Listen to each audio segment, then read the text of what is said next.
right, welcome back to Almost Above Average. I'm your host, Chris McIntyre, and today I'm joined by AJ for a conversation that hits close to home for a lot of us.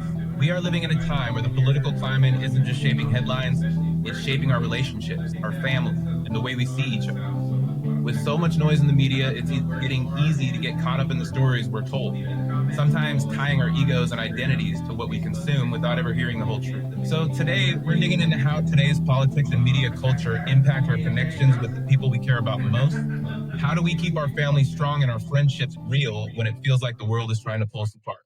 So I'm glad you brought this topic up, AJ. So in your experience, have you seen the current political climate affect your relationships among your group or your family and friends? Yes, it most definitely has. I'm at the point where I've had to walk away from a few friendships, and even with his last administration, I've had to walk away with the whole Black Lives Matter movement and everything else like that. With certain people, I had to disassociate and actually gain my peace from disassociating with them. Right. There's a lot of what I found is I get into a lot of stupid battles online, and you always hit a certain point where, like, I know I'm right, you also know you're right, and there's no way to make those two things meet, especially when you really respect the other person. It's like we're friends first, dude, but now we're at odds, and I see that a lot. And I think main reason why if it was like a disagreement on favorite colors or like what to eat or something like that, then it wouldn't be that big of a deal. Or even procedure, like as you're fixing something or whatever the case may be, you can get into it with another technician who's fixing things a different way. Like there's so many different ways to get into arguments and everything else like that. What's so powerful about what's going on today is that there's actual lives and there's people like being threatened by certain actions.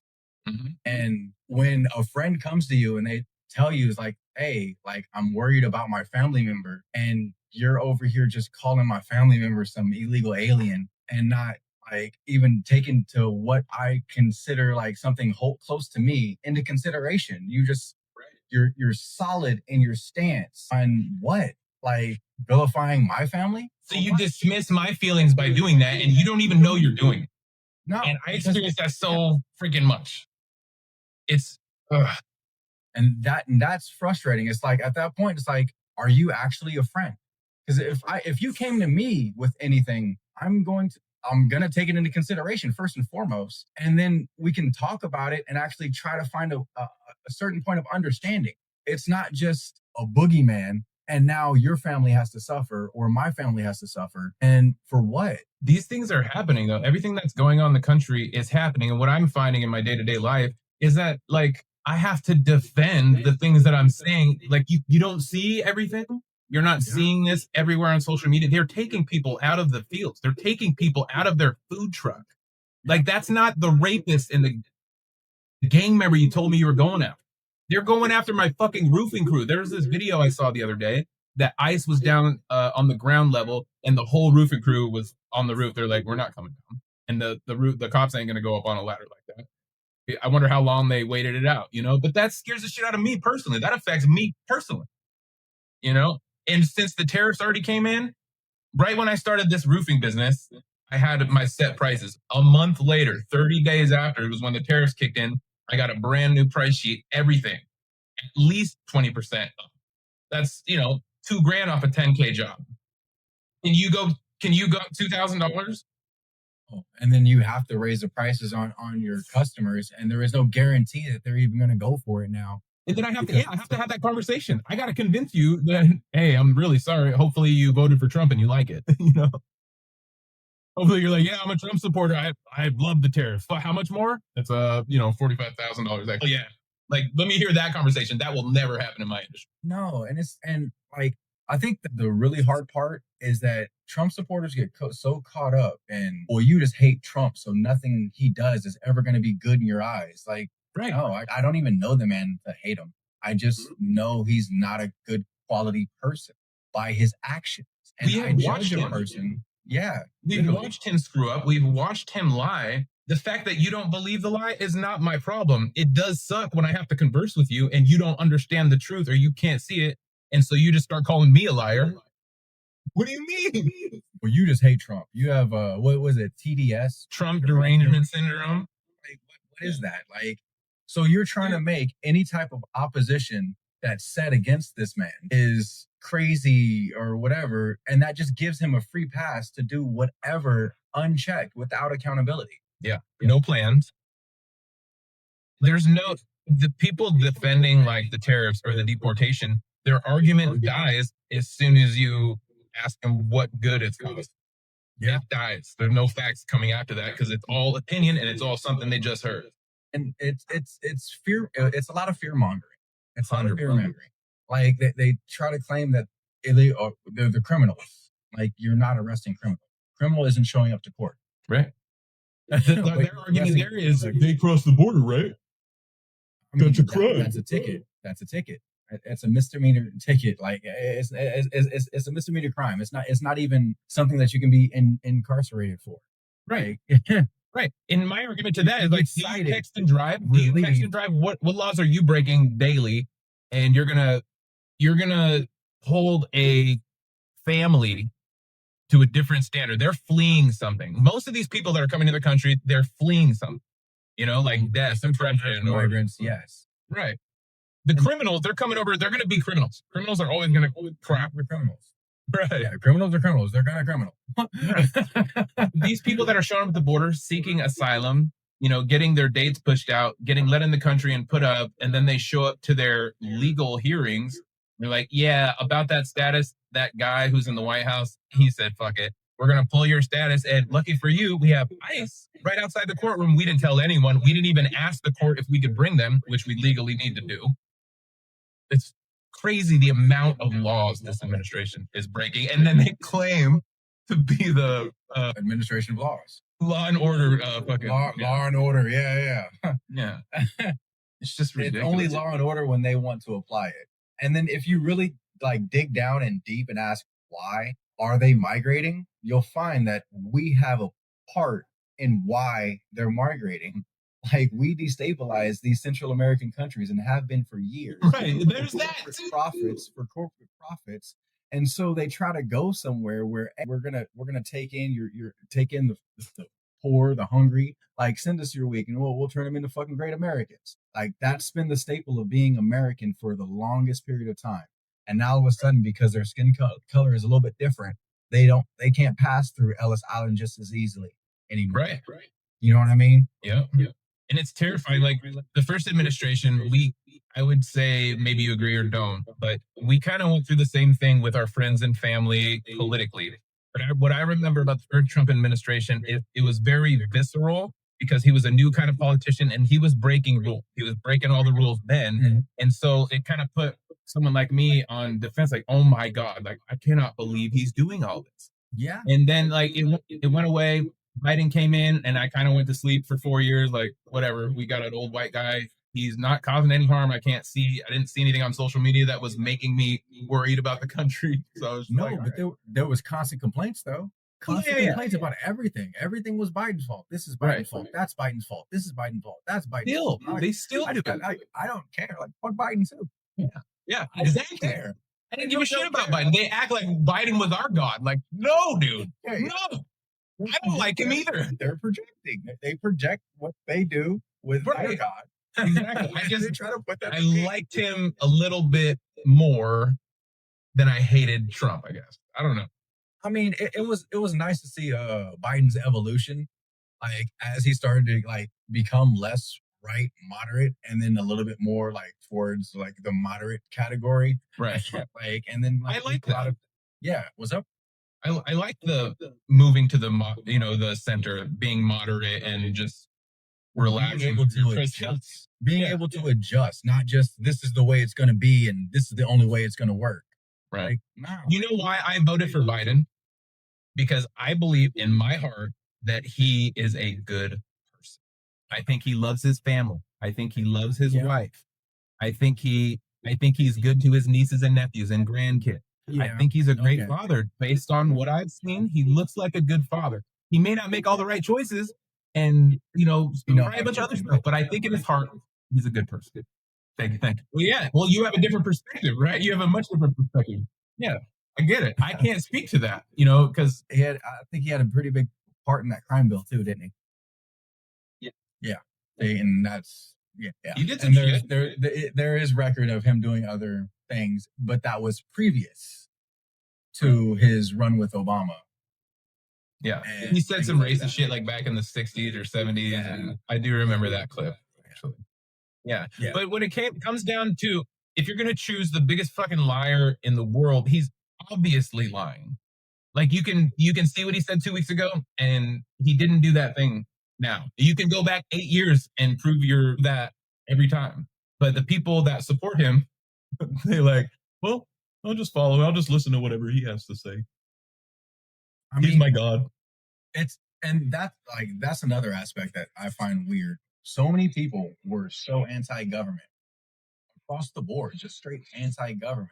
A lot of Bernie supporters, like, were Bernie supporters because we needed like the government to actually work for us, and Bernie was something different. And like that's a different from the status quo. And then they switched over to Trump because there's like he is different. He most definitely is different. He's gonna shake things up. He's not gonna handle things the way a normal politician would handle things, which it would be a good thing if he had good intentions. That is the problem. Like the intentions Not a good aren't person. good. Like and it's like there's so much smoke and mirrors that people really don't see unless they like dive deep down and learn why certain things are happening. Like for instance, the big thing that a lot of right wingers are bringing up now is how Mexicans are kicking out Americans that are in Mexico. I haven't heard this one yet. Let's go. Well, I mean, there's been an Wait, so we're deporting Mexicans from Mexico so we can go take their jobs? No, this is actually the problem. This is actually the problem. There's been an influx of Americans going down to Mexico because of the cost of living. I do know that. And the Americans doing this, they're like, who's actually able to do that? They're not working in Mexico, so they're not paying taxes into Mexico. So they're working remotely, and so they're working for America, paying American taxes while being out there. So hey, hoorah, fucking America, right? We get extra tax money. Absolutely. Mexico's like, hey, you're not. You're only giving us. You're only adding to my economy. You're not giving us any revenue.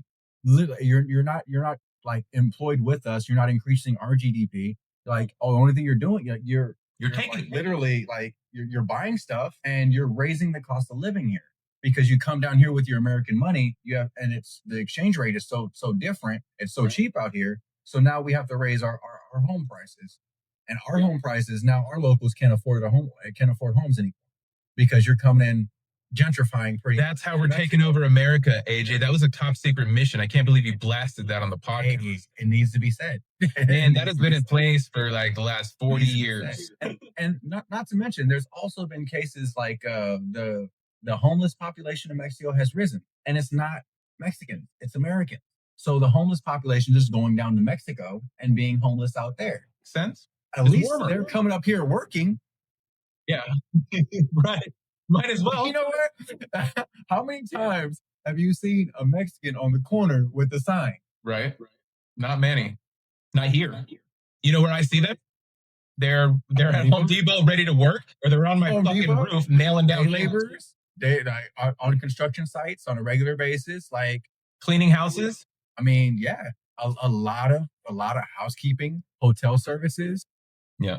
Any type of labor jobs, like at this one place that I interviewed today, it mainly hired Central American workers. No, all of them. It makes sense. It's smart. It's good for the immigrants. It's good for the company.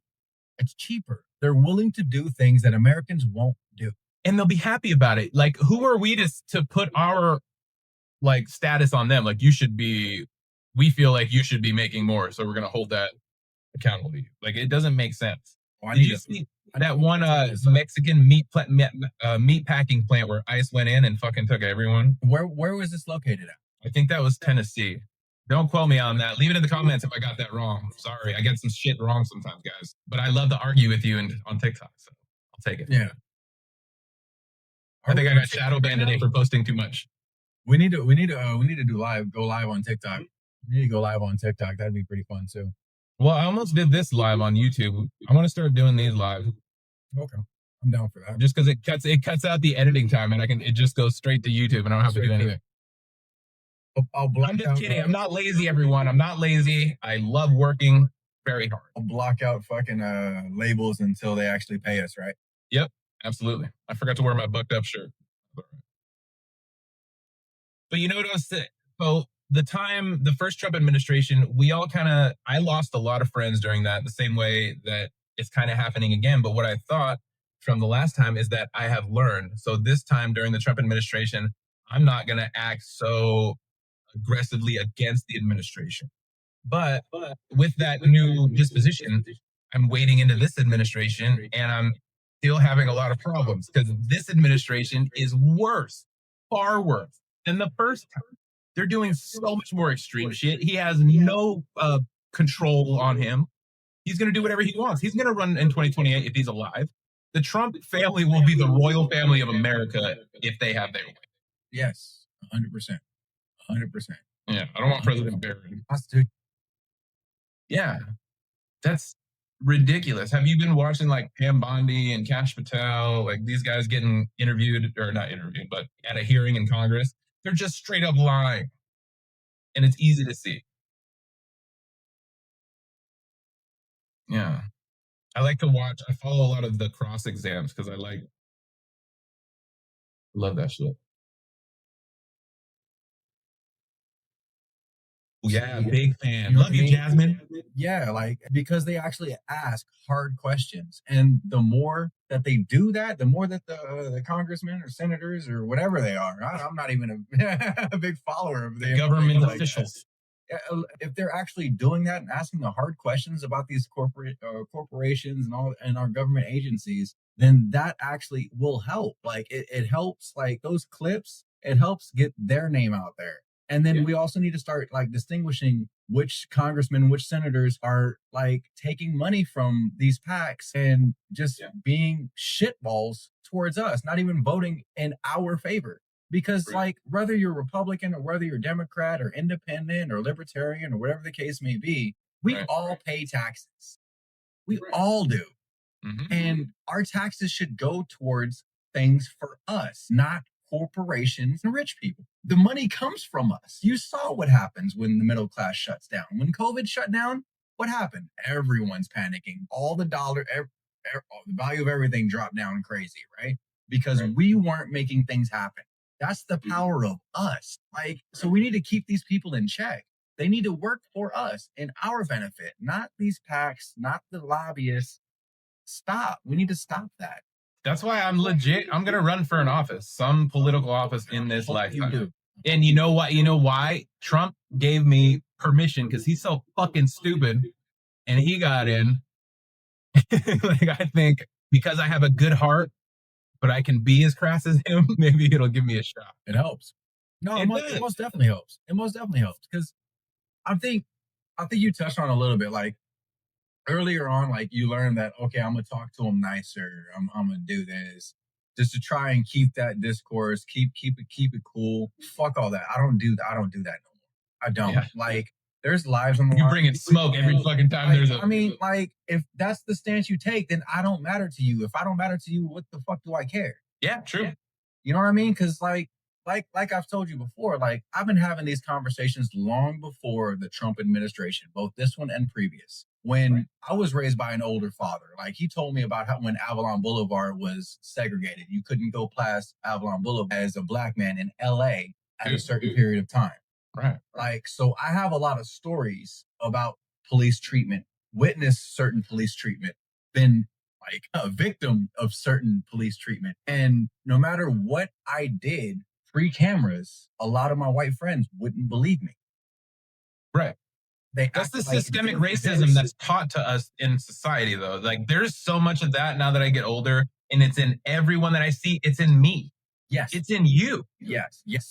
Like, you have to unlearn because we were raised in Carson City. We have some of this weird years out there, though. You was what? I wasn't raised out there. You was raised out there. Right. A couple years out there, though. Well, still, I mean, you acclimated, you know? Yeah. I mean, and when I look back at our childhood, there was a lot of racism. It was just subtle. It was subtle, and we were too young to really know that that's racism. Because I still experience it in my day to day when I have snap judgments about something like, shit, that ain't right. What are you doing? Yeah. He's a Mexican. He's not the other one.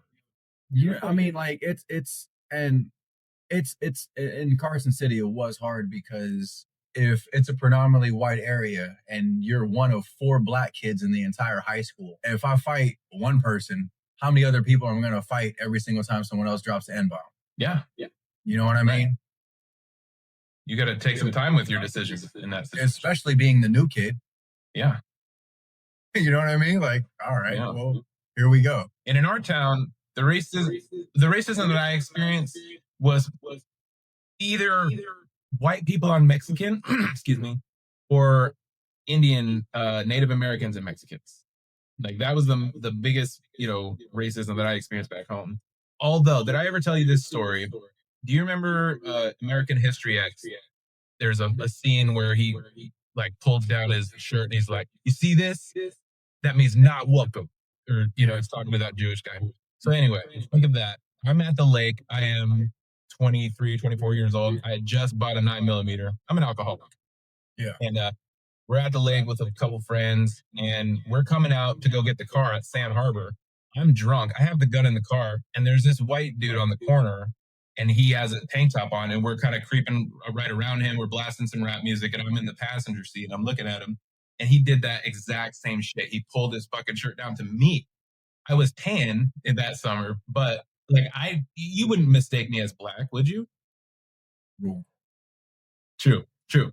But he pulled that shit on me, and that was the first time that I have ever experienced like a real racism. Like it was at me. You're being violent. It was at me, yeah. And I had a gun, and I went and got it, and we came back. I was ready. I was ready to kill that guy, but he was gone when we got back. Thank God. But that was the most racist thing that I've ever experienced in person. I mean, it's subtly in jokes. It's subtly here and there. It's in Google searches, or it was in Google searches. I think they did a good job actually. Like if you just search up beautiful, you used to pull up a whole bunch of pictures of beautiful women. You used to pull up a whole bunch of pictures of white women. And then like, okay, so there is no beautiful women of other races. Like nope. Just like in these subtle movements, like these people don't have to be as blatantly racist. And today, the problem, I would rather somebody be blatantly racist the way Swastika Boy did. Absolutely, because there's a boundary. 100%. The reason why racism continues is because a lot of people are complacent with it. They don't want to have arguments with their other family members. They don't want to have those hard conversations with their other family members that are blatantly racist. They'll let that N bomb slide when their uncle says it, or when their grandpa says it, or whatever the case may be. Like, right. And that gives permission then. Not doing any complacency gives permission for that. Mm-hmm. It does. And it validates exactly what they do. And what, like, why? Like, why? Like, do you actually care about people of color? Like, I don't think you do. Like, you're able to be complacent about it.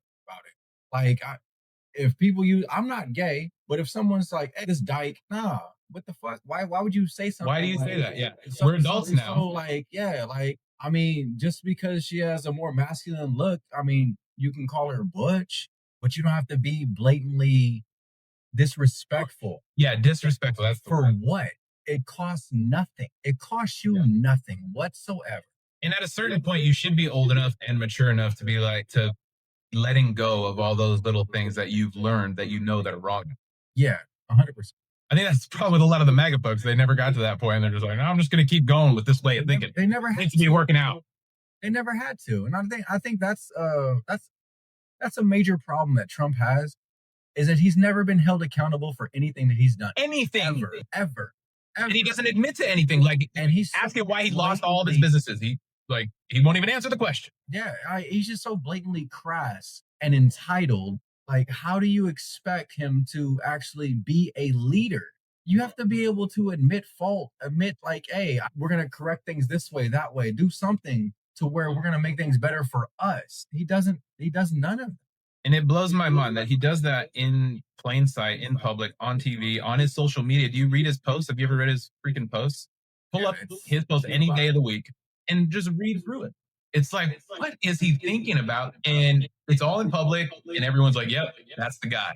Man. what I really can't get over is like how many flights, how many pictures, how many times he's been like on record talking highly of Jeffrey, and now all of a sudden everything just disappears. There's no record. There's none of this. There's none of that. Like you were just buddy buddy, like chummed up with them in this other picture. Ha ha ha he he, and all of it goes bye bye. You can deny your way out of anything. If you hold strong enough to your denial, this is something I learned from Trump. If you just hold to your denial and whatever your stance is, no matter what, it seems like no one's going to do anything about it because you're going to put everyone else in such a weird position. It's like, he's not doing the thing that everyone does when they get to this part. What are we supposed to do? And that's where everyone loses it. It's like, well, we don't know how to fucking deal with this. Supreme Court's like, whatever, you know? Yeah, like it's, and he's blatantly on record talking about going into teenage girls' locker rooms while they're dressing, while they're changing, Mhm. and just being a creep. He's on record verbally saying that on the Howard Stern show. Now we were You in can high look that school. up. People We still were don't in high believe school that. during the Howard Stern show. I was watching the Howard Yep. Stern show. People don't believe that story. I've watched a lot of clips of left wing debaters trying to get MAGA people with that, and they don't want to believe that. Even after they hear and see the clip, now it's AI. It's Or, AI. you know, like, It came out in like 2005. right, it's on VHS. Go fucking rent it. Yeah. VCR is how we used to watch content, guys. And we used to call content TV and movies. Yeah, Now everything's content. Yeah, man. It does get exhausting. Like, I have been just doing this political stuff, it is overwhelming. Like it's every day and it's all the time, which is good for a content creator because I always have a fresh topic to talk about every single day if I want. That's kind of why I pivoted to the political stuff. It was very hard to reach out and find interesting people all the time, get them scheduled, get them in, and like yeah. I can create by myself videos all the time. And if I have friends that are willing and have a time they can jump on, let's go. I think that's done on purpose. It's a manipulative tactic to Mhm. where like it doesn't matter what you say, like they can say anything over and over and over again, and Mhm. it's so exhausting proving that it's wrong or showing people like what it really is that you just get tired of telling them. I get tired of talking about it. Like with like no bullshit when talking about the Black Lives Matter movement, just anything about police brutality. Not even just Black Lives Matter because I've been doing it way longer than Black Lives Matter.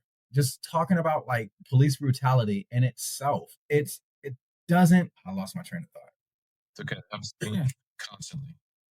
Like they fill themselves with false narratives because doesn't fit what their own perspective is, and it takes so much to have a conversation with one person, and then I have to have that same conversation with five other people. I get tired of having that Well, they all end the conversation. same because you don't get to your point because they can't hear it. So you're always fighting. It's literally like slamming your fucking head against the wall every time you have a conversation with one of these people. Yeah, It's exhausting, and that's the way it is with today's political climate. It's yeah, exhausting.